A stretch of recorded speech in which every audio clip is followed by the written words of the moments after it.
mga kabutser. Ito naman yung napakasariwang lupa mga kabutser. Ganda o. Daming ano niya, yung pats niya. Hindi yan tawag yun. Yung pang barbecue dito yung naalo sa burger. Tsaka shoutout pala doon sa mga napupunta sa malalaking friends ng company namin. Medyo nakakapagod lang yun, tsaka marami kayong gawain doon. Pero alam ko pag nasa malaking branch ka, mga kabutser, pag nandito na kayo, may ano yun, kung anong trabaho nyo, kung beef cutting na kayo, beef cutting kayo. Pag lamb cutting kayo, lamb cutting na kayo, may ano yung category. Hindi katulad pag sa small shop ka, lahat yun. Pag marinated item ka lang ng mga kabutser. Kaya yun ang pinagkaiba sa small shop tsaka sa malaking branch. Kaya yung kaibigan ko ngayon nag-chat-chat, tsaka lang, kung matuto ka.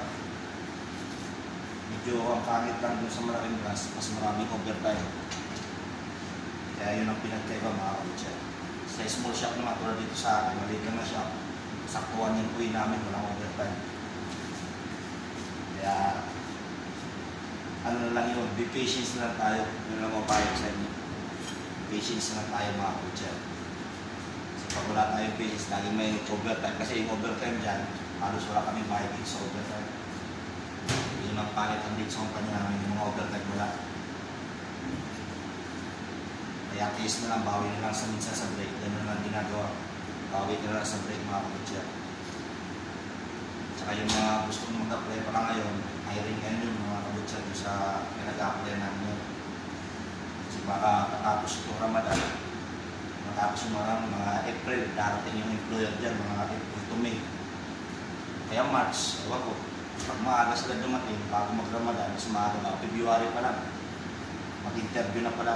Kaya mas maganda, magpasa na kayo ng mga requirements para masali kayo sa interview. Kasi pag mag-apply kayo, hindi naman kayo agad-agad makaka-alis kasi nga processing pa ng visa niya. May medical pa, makakabutsin. Paano pag hindi kayo pumasa sa medical? Paano pag hindi kayo pumasa sa interview? Yun ang pinakano doon mga kabutsin. Kaya magpasa lang kayo, malay nyo, diba? Tuloy-tuloy lang yung pangarap. Yung kabutsin dito sa ibang bansa. Saan mo kayo mag-apply sa malaking bansa, maliit na bansa, tuloy nyo lang. Yun lang ako payo sa inyo. Kung saan tayo plare, tangkapin natin. Kaya itong iniiwa ko, ganito ang trabaho namin dito. Ganyan kapag nasa maliit na shop, hindi ka nagmamadali. Nakapag-video ka pa sa malaking shop, halos hindi kayo makapag-video kasi busy lagi. Nakapag-video ka lang doon pag sinunod ka na. Pag-assistant ka na ng visor, kasi respetuhin ka na rin nila. Tapos pag alam mo na lahat ng trabaho, yun ang pinakaiba doon. Kaya, pag na lang sila tayo mga kabutser. Pero yun, tingnan nyo, bilis lang hiwain, pero pag kayo mag-iwa nito, mahirap na ito mga kabutser, lalo sa mga hindi mo nakarating ng kambing, tsaka tupak.